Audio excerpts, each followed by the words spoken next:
거룩하신 예수 그리스도 이름으로 기도드립니다. 아멘. 네, 오늘 누가복음 9장 37절부터 43절의 말씀으로 같이 최선의 방해라는 제목으로 같이 말씀 나누겠습니다. 삶을 살아가다 보면 우리는 참 많은 장애물을 또 경험하고 부딪히며 살아가게 됩니다. 그 장애물을 넘어서기 위해 최선을 다하는 사람이 있는가 하면 그 장애물 앞에 주저앉아서 더 이상 앞으로 나아갈 노력을 하지 못하는 사람도 있기 마련입니다. 어떠하든 그 장애물은 늘 우리의 삶에서 마주하기 마련인데, 그 장애물을 만나는 모든 사람들의 공통점이 한 가지가 있다면 늘 삶의 최선을 다한다라는 것이죠. 그럼에도 불구하고 그 앞에 있는 한계 앞에 우리의 무능함이 드러나는 현실들, 본문의 말씀을 어찌 보면 제자들의 무능함이 그대로 나타나는 사건을 기록하고 있습니다. 한 사람이 예수님 앞으로 귀신 들린 아들을 데리고 옵니다. 이 사람은 예수님께 자신의 아들의 상태가 어떠한지 이야기하고 이 아들을 돌보아 주십시오라는 요청을 합니다. 그러면서 한마디를 덧붙여요. 40절 말씀입니다. 이렇게 말씀합니다. 당신의 제자들에게 내쫓아 주기를 구하였으나 그들이 능히 못하더이다 라고 이야기합니다. 이 아버지가 굳이 이 말을 해서 제자들의 부족함을, 그들의 무능함을 사람들이 많은 그곳에서 드러내야만 했을까라는 생각을 하게 됩니다. 이 말을 굳이 하지 않더라도 이 아버지가 예수님, 내 아들이 귀신 들렸는데 좀 고쳐주십시오 라고 요청을 한다면 예수님 얼마든지 긍휼한 마음을 가지고 이 아들을 고쳐주셨을 것인데, 그 자리에 함께 있는 제자들이 민망하도록, 그들이 부끄럽도록 이 말을 꼭 해야만 했을까라는 생각이 든다는 거죠. 그런 아쉬운 상황이 있습니다. 꼭 제자들의 부족함을 드러내야만 시원한 사람들. 물론 귀신 들린 아들을 둔 아버지의 상황에서는 간절한 마음으로 이야기했을지 모릅니다. 예수님, 내가 예수님께 오고 싶은 것이 아니라 예수님을 귀찮게 하지 않으려고 제자들에게 부탁을 했지만 그들이 하지 못했습니다라는 의미로 이야기를 했을 수도 있다는 거죠. 그런데 본문에서는 드러나지 않지만 이미 제자들도 충분히 자신들의 무력함을 느끼고 있지 않을까라는 생각을 합니다. 이 사람이 와서 당신의 제자들이 구했지만 그들이 못하더라라는 말은 제자들도 이미 시도를 했다라는 말입니다. 예수님께서 이 아들을 데리고 온 그 사람의 아들, 귀신 들린 아들을 데리고 온 그 아버지의 마음을 아시지만 제자들도 이미 그 앞서서 아들을 고쳐보기 위해 최선의 노력을 다했을 거란 말이죠. 그런데도 안 되었습니다. 여러분, 얼마나 자신들의 무력함을 느끼겠습니까? 운동선수들이 슬럼프에 빠지는 때가 있습니다. 이 슬럼프의 궁극적인 원인은 경기에 대한 심리적인 부담이 있지만 또 하나 자신감의 떨어짐에 있다고 이야기합니다. 내가 최고의 성적을 내야 한다는 심리적인 압박감과 더불어서 더 잘하고 싶다라는 욕심이 슬럼프의 원인이 된다는 거죠. 경기의 결과에 대한 원인을 나의 실력에서 찾는 게 아니라 나의 마음의 문제에서 찾기 시작하면 오히려 그게 슬럼프의 늪에 빠지기 쉽게 만든다고 하더라고요. 그리고 또 하나는 신체적인 원인이 있는데, 그것은 지나친 훈련이 오히려 슬럼프에 빠지게 하는 원인이 된다라고 이야기합니다. 저는 이 부분이 굉장히 새로웠거든요. 적당한 훈련은 선수들에게 분명히 큰 도움이 됩니다. 하지만 훈련이 지나칠 경우에는 오히려 경기 중에 운동 수행 능력이 감소하고 체중이 줄어들고 그로 인해서 면역력이 떨어지면서 감기 같은 바이러스에 쉽게 감염이 된다는 거죠. 아침에 일어나는 데 있어서 만성적인 피로가 늘어나고 심리적인 상실감이 찾아오게 되는 겁니다. 그럴 때 운동선수들에게 슬럼프가 찾아오게 된다는 거죠. 그런데 무엇보다도 그 모든 원인이 사실 나의 성적, 나의 실력을 유지해야 된다는 압박감에서 시작된다고 저는 봅니다. 그래서 최선을 다하지만 그 최선이 오히려 슬럼프로 이어질 때가 분명히 있다는 거죠. 여러분, 우리가 몇 주째 계속해서 누가복음 9장의 말씀을 나누고 있는데요. 누가복음 9장의 시작을 보면 예수님께서 제자들을 부르셔요. 그리고 그들에게 무엇을 주시냐면 귀신을 제어하고 병을 고치는 권능을 그들에게 주시고 그들을 내보내셨다라고 말씀합니다. 그리고 보냄을 받은 제자들은 곳곳에 다니며 하나님의 나라를 선포하며 병을 고쳤다라고 이야기해요. 그리고 오늘 사건이 딱 벌어진 겁니다. 여러분, 제자 입장에서 한번 생각해 보세요. 얼마나 무력감을 느끼겠습니까? 예수님께서 주신 권능을 가지고 나갔을 때는 그때는 잘만 이루어지던 일들이 지금은 일어나지 않는 거죠. 이런 상황 앞에서 제자들은 당황하면서도 우리는 안 되는 것인가 하는 무력감에 빠질 수밖에 없었다는 거죠. 그때 제자들이 고칠 수 없었던 귀신 들린 그 아이를 예수님이 고쳐주십니다. 그런데 그 전에 제자들에게 먼저 이렇게 말씀하셔요. 41절 말씀 한번 같이 해볼까요? 41절입니다. 시작. 예수께서 대답하여 이르시되 믿음이 없고 패역한 세대여 내가 얼마나 너희와 함께 있으며 얼마나 너희에게 참으려 내 아들을 이리로 데리고 오라 하시니. 여러분, 예수님의 이 말씀이 제자들의 입장에서 굉장히 부끄러웠을 겁니다. 그들은 귀신 들린 아들을 한번 고쳐보려고 분명히 최선을 다했을 겁니다. 이전에 예수님이 주셨던 권능을 통해 행했던 일들도 생각을 해보았을 것이고 왜 우리는 안 되는 것인지에 대한 여러 가지 생각들을 했을 겁니다. 그런데 예수님께서 이들이 왜 귀신 들린 아들을 고치지 못했는지를 말씀하시는 게 아니라 그들에게 이렇게 말씀하셔요. 믿음이 없고 패역한 세대요. 제자들을 향해서 믿음이 없다라는 말씀을 예수님이 어떠한 의미로 말씀하셨을지 조금은 이해가 됩니다. 그런데 패역하다라는 말씀을 보면 이들이 그렇게까지 올바른 길을 벗어난 것일까라는 생각을 해보게 된다는 거죠. 본문에서는 드러나지 않지만 아마도 제자들은 귀신 들린 아들을 고쳐보기 위해서 할 수 있는 힘과 노력을 다 쏟았을 겁니다. 그런데 안 됐어요. 그들이 시도를 해보지도 않은 것도 아니고 그들이 최선을 다하지 않은 것도 아니고 해보았어요. 그런데 안 되었어요. 과연 이것이 패역한 길일까라는 질문을 해보게 된다는 거죠. 우리가 패역하다라는 단어를 들었을 때 금세 머릿속을 딱 스치는 뉘앙스가 있습니다. 정확하게 표현을 하기는 어렵지만 패역하다라는 말을 한 단어만으로도 그려지는 이미지가 있다는 거죠. 불량하고 성실하지 못하고 올바른 길과는 거리가 먼 것을 이야기할 때 우리가 대부분 패역하다라는 말을 사용합니다. 성경에서도 패역하다라는 말을 사용할 때는 하나님의 말씀을 떠났을 때 하나님을 경멸하는 사람을 향해서 패역하다라고 이야기하거든요. 잠언 14장 2절 말씀입니다. 같이 한번 읽을까요? 시작. 정직하게 행하는 자는 여호와를 경외하여도 패역하게 행하는 자는 여호와를 경멸하느니라. 그러니까 패역하다라는 것은 하나님을 무시하는 사람이래요. 패역하다라고 말하는 사람은 하나님을 경멸하는 사람이라고 이야기한다라는 거죠. 예언서도 보면 하나님의 말씀을 떠난 유다와 이스라엘의 모습을 향해서 너희가 패역한 족속이라고 계속해서 이야기합니다. 이방의 모압과 암몬과 바벨론과 페르시아를 향해서 너희가 패역한 민족이라고 이야기합니다. 그렇다면 과연 제자들의 이 행동이 정말 패역한 길일까라는 고민을 해보게 된다라는 거죠. 그런데 예수님께서 제자들을 향해서 패역한 세대여라고 말씀하시는 분명한 이유가 있다라는 것입니다. 이 말씀에서 사용된 패역함을 의미하는 헬라 단어는 디아스트레포라고 하는 단어입니다. 디아스트레포. 이 단어의 의미는 단순히 잘못된 길을 간다라는 것만이 아닙니다. 이 단어 헬라어 사전을 찾아보면 가장 먼저 쓰여 있는 의미가 왜곡하다라는 의미가 있습니다. 왜곡한다라는 것, 사실과 다르게 해석하거나 그릇되게 한다는 말입니다. 본래의 의도를 벗어나는 것을 보여주는 게 왜곡이라는 말이죠. 우리말 성경이나 세번역 성경으로 보면 예수님께서 제자들 향해 패역한 세대여라고 하신 말씀은 삐뚤어진 세대여라고 말씀하거든요. 제자들의 행동이 그랬다라는 거죠.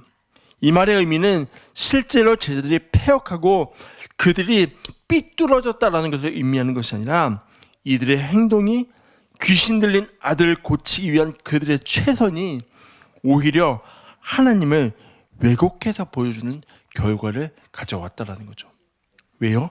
그들의 최선은 이전에 예수님이 자신들에게 주셨던 그 권능을 의지한 최선이었기 때문이라는 거죠.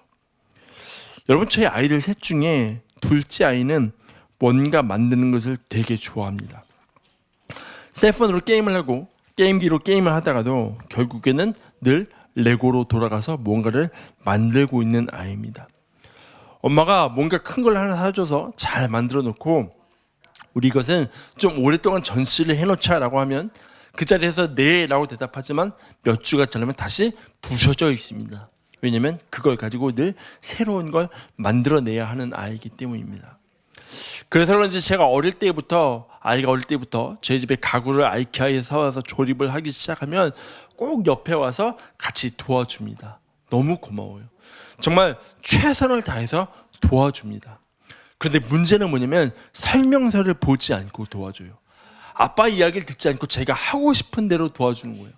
최선을 다해 도와주지만 결국은 그 최선이 저를 하여금 2번, 3번 다시 손이 가게 한다는 거죠.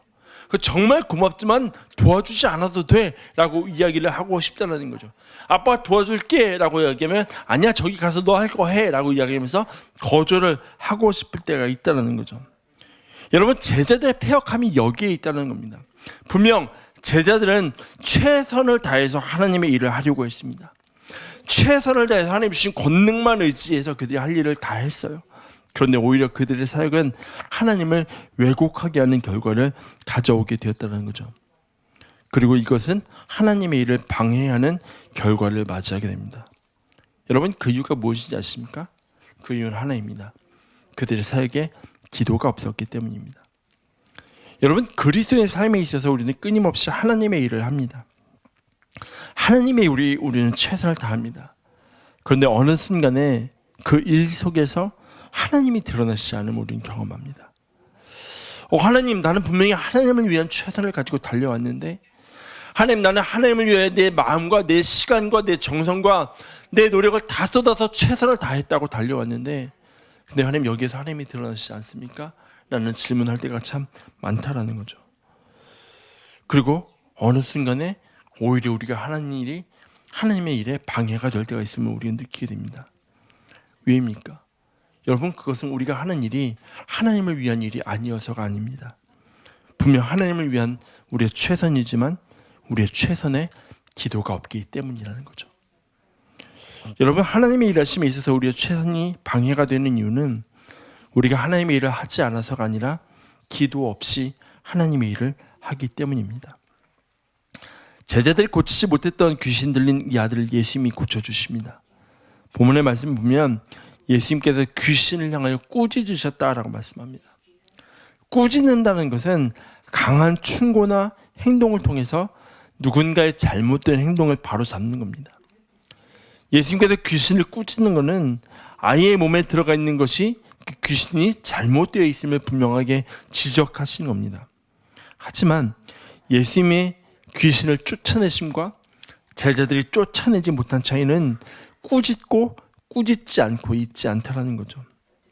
귀신을 제어할 능력이 있다고 해서 예수님이 하신 것처럼 반드시 호통을 치고 꾸짖어야만 하는 것은 아니라는 거죠. 본문의 말씀과 평행구절이 되는 마가복음의 말씀을 보면 예수님께서 아이를 고치십니다.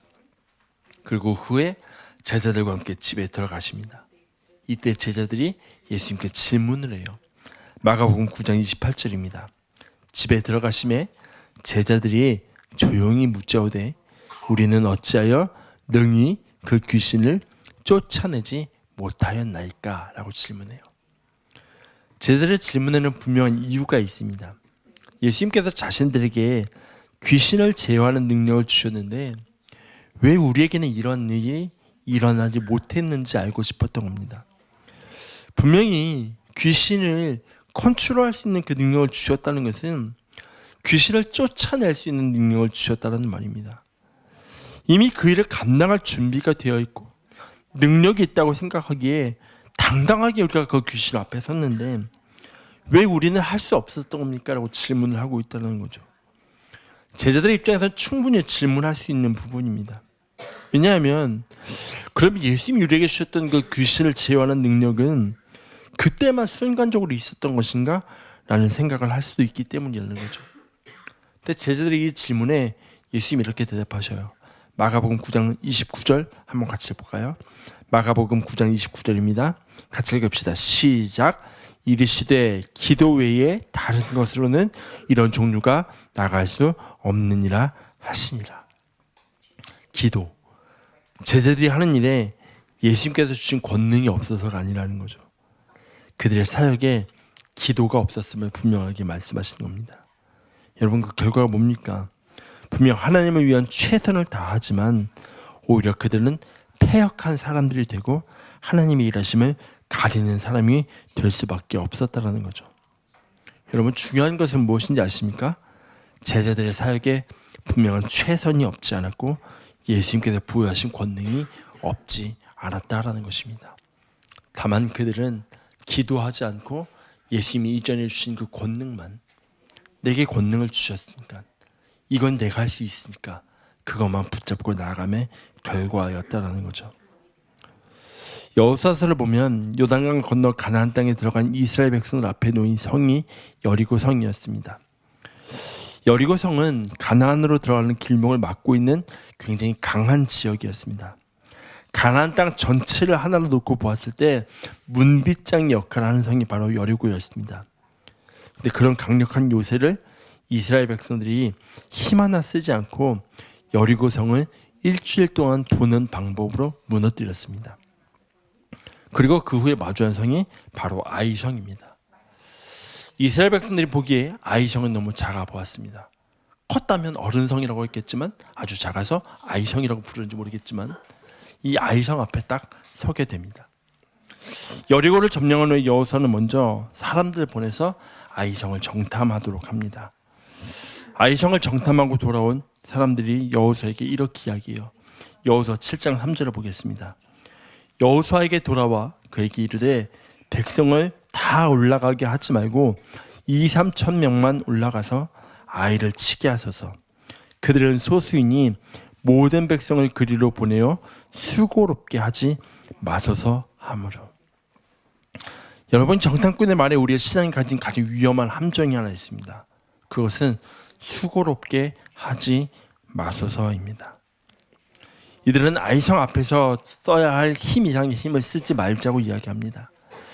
그런데 여러분, 이들이 수고롭게 하지 말자라는 말에는 아이성 전투를 위해서 많은 사람을 올려 보내지 않아도 된다는 말과 함께 우리가 이거를 위해서는 수고롭게 기도하지 않아도 된다는 의미가 녹아 들어가 있다는 거죠.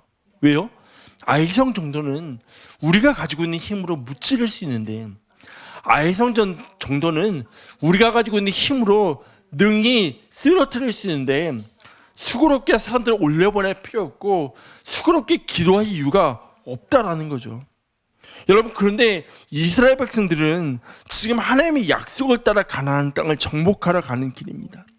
하나님의 명령을 따라 가나안 족속을 진멸하러 올라가는 길입니다. 내일이 아니라 하나님의 일을 하러 가는 중이라는 거죠. 자신의 일을 하는 게 아니었습니다. 그런데 이들의 기준은 수고로움이 되어버렸다는 거죠. 우리가 수고롭게 하지 말자, 필요 이상의 힘을 쏟지 말자는 겁니다. 그리고 자연스럽게 이들에게는 기도하는 것마저도 써야 할 이상의 에너지를 소비하는 것이 되어 버렸다는 거죠. 그 결과는 우리가 잘 알듯이 아이성 전투의 패배로 돌아옴을 보게 됩니다. 여러분, 이 부분에서 우리가 분명하게 돌아보아야 할 것이 있다는 거죠. 여러분, 우리는 때로 기도가 수고롭게 느껴진다고 여길 때가 참 많이 있는 것 같습니다. 이 정도는 우리가 가진 힘으로, 우리의 최선으로, 우리의 노력으로, 우리의 능력으로 충분히 할 수 있는데 굳이 기도하지 않아도 되는 부분 아닐까라고 생각하며 기도하지 않고 기도하는 것을 수고로운 것으로 여길 때가 참 많다라는 거죠. 그런데 거기에서 우리의 최선이 오히려 하나님의 일을 방해하는 결과를 가져올 때가 있다라는 것입니다. 가끔 SNS를 보면 새롭게 교회가 개척되는 일들을 많이 보게 됩니다. 그때마다 하나님께서 주신 마음들이 있는지 그때마다 제 마음 가운데는 그때마다 제 마음가운데는 우리 교회가 후원하면 좋겠다. 지금 우리 교회가 가지고 있는 능력이 얼만큼 되지? 우리 교회가 가지고 있는 형편이 얼만큼 되지를 생각하면서 우리 교회가 좀 후원하면 좋지 않을까 하는 생각이 들지만 그때마다 늘 좋은 결과가 돌아오는 것은 아닐 때도 있더라고요. 왜요? 기도가 없기 때문에. 기도가 없기 때문에. 우리의 능력이 아니라 우리가 가지고 할 수 있는 힘이 얼만큼이냐가 아니라 하나님 앞에 기도가 없을 때 나의 최선이 오히려 하나님 앞에 방해가 될 수 있다는 거죠. 여호수아도 그랬습니다. 이스라엘 백성들을 수고롭게 하지 말자는 정탐꾼의 이야기를 들은 여호수아가 아이성 전쟁에 적은 수를 올려 보냈다가 패배하게 됩니다. 그리고 그가 하나님 앞에 나가서 이렇게 기도해요. 여호수아 7장 8절과 9절의 말씀을 우리말 성경으로 보겠습니다. 주여, 이제 이스라엘이 적들에게 등을 보였으니 내가 무슨 말을 하겠습니까? 가나안 사람과 이 땅에 살고 있는 모든 사람들이 이 소식을 듣고 우리를 포위하고 이 땅에서 우리 이름을 없앨 것입니다. 그렇게 되면 주의 위대하신 이름이 어떻게 되겠습니까? 라고 질문합니다. 여러분, 패배를 경험한 후에 여호수아가 기도해요. 그런데 그 기도의 내용을 보면 완전 탄식입니다. 하나님, 이러려고 우리를 요단강을 건너게 하셨습니까? 하나님, 차라리 우리가 요단강 동편의 자리를 잡았다면 하나님, 그게 더 나았겠습니다. 하나님, 이스라엘이 싸우면서 지고 도망을 하게 되면 하나님의 이름은 뭐가 됩니까? 이스라엘의 이름은 뭐가 됩니까? 라고 질문하며 하나님 앞에 기도하기 시작해요. 그때 하나님이 딱 한 말씀 하십니다. 너희 중에 죄악이 있다. 그 누구도 보지 못했고 그 누구도 알지 못했던 아간의 죄악이 이스라엘 가운데 있음을 하나님이 보게 하신다는 거죠. 분명 그들은 최선을 다해서 달려와요. 아이성 전투는 우리가 수고롭게 하지 말자라고 이야기하면서 우리가 할 수 있는 최선의 힘을 다해 싸워요. 그런데 패배해요. 왜요? 그들이 보지 못하는 부분들, 기도하지 않았다면 보지 못했던 부분이 분명히 그 안에 있기 때문에. 근데 그들이 그 기도가 없었다면 그들은 계속해서 하나님이 하시는 일에 방해가 될 수밖에 없는 상황이라는 거죠. 그들이 기도할 때 하나님이 그들의 보아야 할 것들을 보게 하십니다. 죄악을 보게 하시고 그 죄악의 문제를 해결하게 하십니다. 그리고 하나님이 일하시면 가나안 땅 가운데 드러나게 한다는 거죠. 여러분, 본문의 말씀도 그렇습니다. 본문의 말씀과 같은 사건을 기록한 다른 성경과는 다르게 누가복음은 이 사건을 이렇게 마무리합니다. 43절입니다. 사람들이 다 하나님의 위엄에 놀라니라. 여러분, 이 일을 하나님이 행하셨습니다. 그런데 사람들의 반응은 예수님이 행하신 일에 놀라는 것이 아니라 하나님의 위엄에 놀랐다라고 이야기합니다. 예수님이 행하신 일에 능력이 드러나고 그로 인해 사람들이 놀랐다라고 말하지 않습니다. 하나님의 크심에, 하나님의 광대하심에, 하나님의 위엄에 놀랐다라고 이야기합니다. 여러분, 대개 우리는 사람들의 행한 일에 집중을 합니다. 사람들이 행했던 일을 봅니다. 그런데 이 사건에서 사람들은 예수님의 말씀으로 인해 드러나는 하나님의 크심을 본다라는 거죠. 무엇이 이것이 이루어냅니까? 기도라는 거죠. 기도가. 여러분, 새해가 되면 교회마다 사역의 전략을 세우고 방향을 세웁니다. 제가 2008년에 사역했던 교회에서는 담임 목사님께서 새로 부임하신 교회였는데, 부임하시고 10개월 딱 되었을 때 전교인을 대상으로 은사 테스트를 실시하셨습니다. 우리로 말하면 쉽게 말하면 MBTI 같은 거겠죠. 하나님께서 각자에게 주신 은사가 무엇인지 아는 은사 테스트가 있더라고요. 이 은사 테스트를 통해서 어떤 분은 내가 지금 섬기고 있는 부서가 하나님이 나에게 주신 은사가 맞구나라는 자신의 은사를 다시금 확인하는 시간이 되기도 했고, 또 어떤 분은 하나님이 나에게 주신 은사는 이것이구나를 발견하면서 나에게 맞는 사역의 자리를 또 찾아가시는 계기가 되기도 했습니다. 이렇게 각자의 은사를 따라서 전략적으로 교회를 세워나가는 것 분명히 필요합니다. 하나님이 분명히 우리에게 주신 은사가 있으니까, 각자의 부르심의 모양이 있으니까 그 은사를 가지고 최선을 다해서 달려나가는 것, 그것이 교회의 부르심이라는 거죠. 그런데 그에 앞서서 무엇보다 중요한 것 한 가지는 기도라는 거죠. 미국의 기도 학생회 이사를 여기만 찰스 험멜 이사는 효과적인 사역을 위한 필수 전략에 대해서 이렇게 이야기합니다. 기도하면서 주님을 기다리는 것은 효과적인 사역을 위한 필수 전략이다. 우리가 세워나가는 사역을 위한 전략이 아무리 좋다 하더라도 그 안에 기도가 없다면 그 최선은 오히려 하나님을 가리게 된다는 거죠. 그래서 우리의 최선 앞에 먼저 하나님 앞에 무릎으로 기도로 나가는 것이 필요하고 요구된다는 것입니다. 여러분, 바라기는 우리의 최선이 오히려 하나님의 일에 방해가 되지 않도록 우리의 최선 앞에 하나님 앞에 무릎으로 기도로 나아갈 수 있는 저와 여러분의 삶의 여정 되시길 주의 이름으로 축원합니다. 이제 말씀을 마무리하려고 합니다. 마가복음에 보면 예수님께서 제자들에게 이렇게 말씀하셨습니다. 기도 외에는 이런 종류의 일이 일어날 수 없다. 여러분, 돌아보면 우리는, 아니 정확하게 말하면 저는 예수님께서 하신 말씀과는 다르게 기도 빼고는 다 하고 있는 것 같다는 생각이 참 들 때가 많습니다. 진짜 열심을 내서 말씀을 준비하고, 진짜 열심을 내서 사람들을 만나 신방을 하고, 진짜 열심을 내서 큐티를 하고, 진짜 열심을 내서 예배를 준비합니다. 그런데 기도 빼고 다 하는 것 같아요. 개척을 하고 첫 해에 다니엘 새벽 기도회를, 다니엘 기도회를 같이 하면서, 미주 다니엘 기도회를 하면서 그 다음날부터 하나님 앞에 새벽 제단을 쌓기 시작했습니다. 그리고 지금 계속해서 기도의 자리를 지켜나가고 있습니다. 목요 예배 기도가 시작될 때 하나님 앞에 살고자 하는 마음으로 그 예배를 같이 시작했습니다.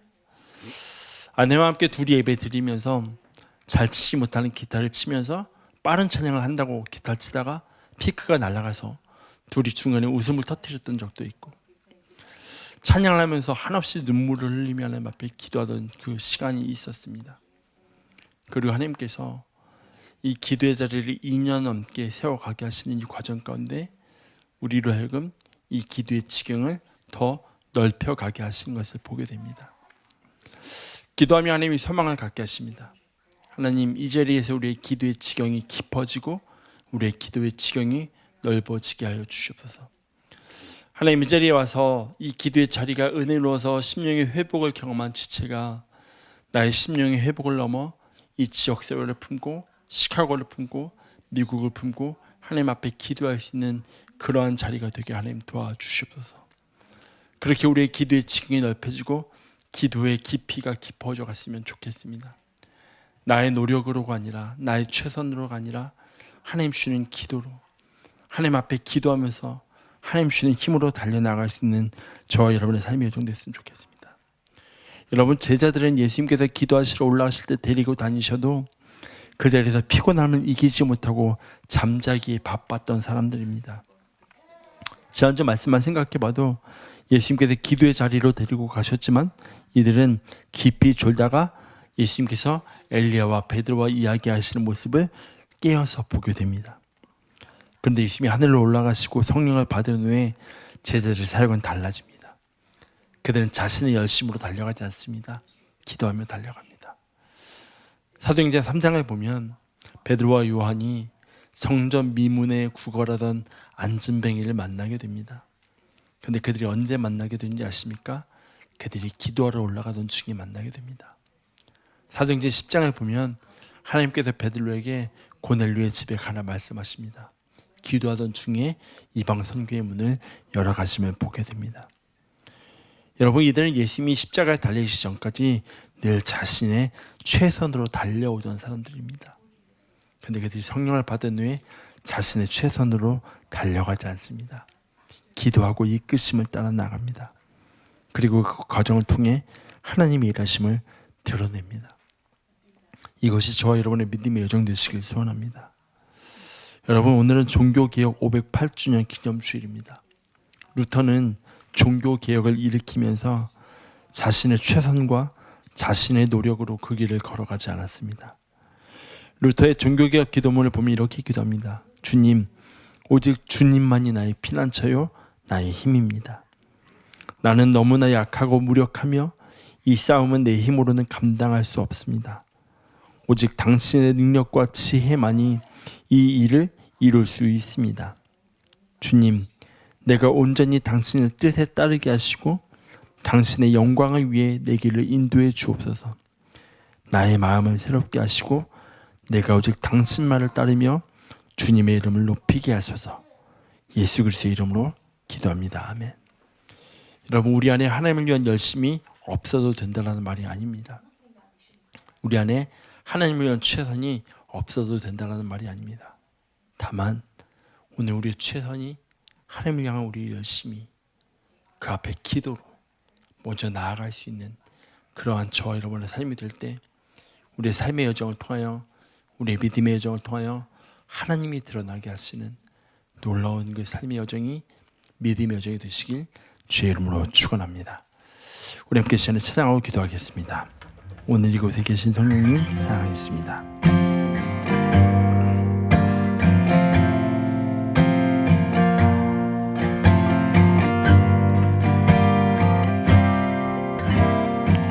오늘 이곳에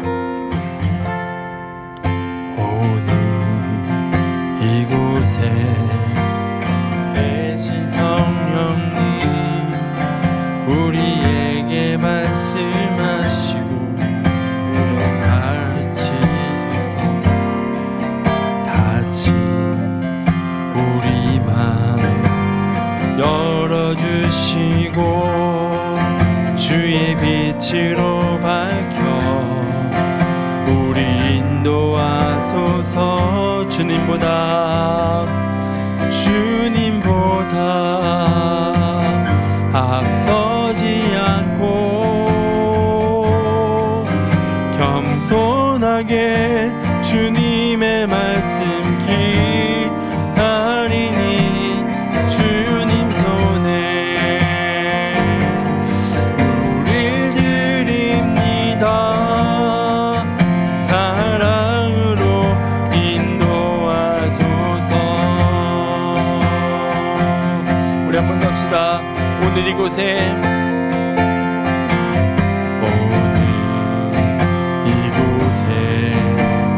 계신 성령님 우리에게 말씀하시고 우리를 가르치소서.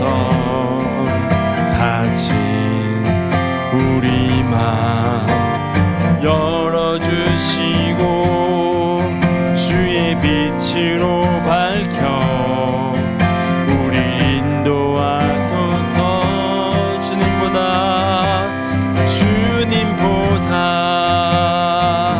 앞서지 않고 겸손하게 주님의 말씀 기다리니 주님 손에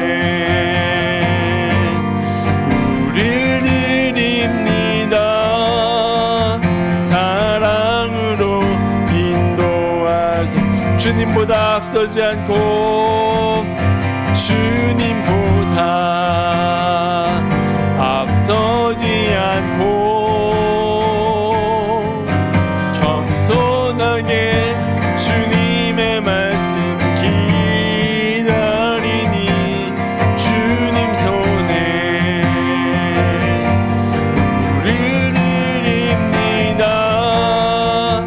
사랑으로 인도하소서.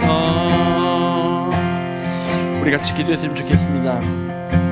어쩌면 우리는 하나님 위해 달려간다고 하지만 기도 없이 하나님 나에게 주신 지혜로 하나님 주신 나에게 주신 능력으로 하나님 나에게 주신 힘으로만 달려갈 때가 참 많은 것 같습니다. 그런데 나의 최선이 때로는 하나님의 일에 방해가 될 수 있음을 우리는 보게 됩니다. 하나님이 드러나시지 않으면 보게 됩니다. 하나님, 오늘도 나의 최선으로 달려가는 것이 아니라 하나님 기도하며 주의 일을 감당하는 삶이 되게 하나님 도와주시옵소서.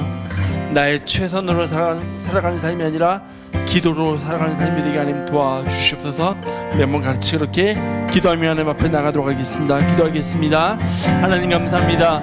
오늘도 우리 하나님 앞에 나와 하나님의 은혜를 구하고 하나님의 얼굴을 구하며 말씀을 구하며 하나님 주 앞으로 가까이 나가며 하시니 하나님 감사드립니다. 하나님 우리가 이 땅을 살아가며 하나님 주의 나라와 확장을 위하여 영광이여 달려나갈 때에 나의 힘으로 나의 지혜로 나의 능력으로 달려가는 것이 아니라 하나님 기도하며 달려가게 도와주시옵소서. 하나님을 의지하여 나가게 하시고 하나님을 붙잡고 살아가는 삶이 되게 하나님 도와주시옵소서. 주님이 내게 주신 것 그것을 의지하는 것이 아니라 주를 붙잡고 하나님 기도하며 엎드림으로 하나님 앞에 나가게 하나님 도와주시옵소서. 예수님 말씀하셨던 것처럼 기도 외에는 이런 종류의 일이 일어날 수 없다고 말씀하셨던 것처럼 하나님 기도하며 주를 붙잡고 주를 의지하며 그렇게 하는 명을 달려나갈 수 있는 그런 우리의 삶의 여정 되게 하나님 도와주시옵소서. 하나님 그리하여서 우리의 삶을 통하여서 세상이 하나님의 위엄에 놀라게 하시는, 세상이 하나님의 크심에 놀라게 하시는, 세상이 하나님의 광대하심에, 세상이 하나님의 위대하심에 놀라게 하시는 그 은혜를 날마다 경험하며 살아가도록만 하나님 도와주시옵소서. 하나님 우리가 이렇게 주를 붙잡고 하나님 주를 의지하며 하나님 기도하며 무릎으로 살아갈 수 있는 그런 우리의 믿음과 삶의 여정 되게 하나님 도와주시옵소서. 주께서 이렇게 우리가 붙드시기도 합니다. 주께서 우리가 이끄시고 일하시기 원하니 하나님 채우시며 다스리시고 함께하여 주시옵소서. 주님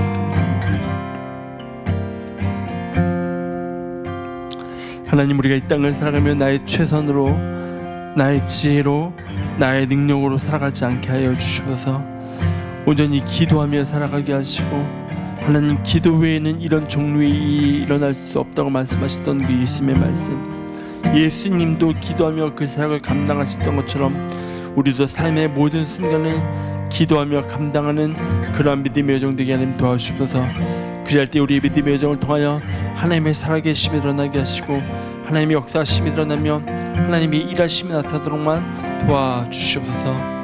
지금은 우리 주 예수 그리스도의 은혜와 하나님 아버지의 무한하신 사랑하심과 성령의 교통하심이 나의 힘으로 아니고 나의 능도 아니고 오직 기도하며 달려가겠다고 결단하는 사랑하는 지체들의 삶과 가정과 직장과 일터와 모든 걸음걸음 위에 이제로부터 영원토록 함께 하시기를 간절히 축원하옵나이다.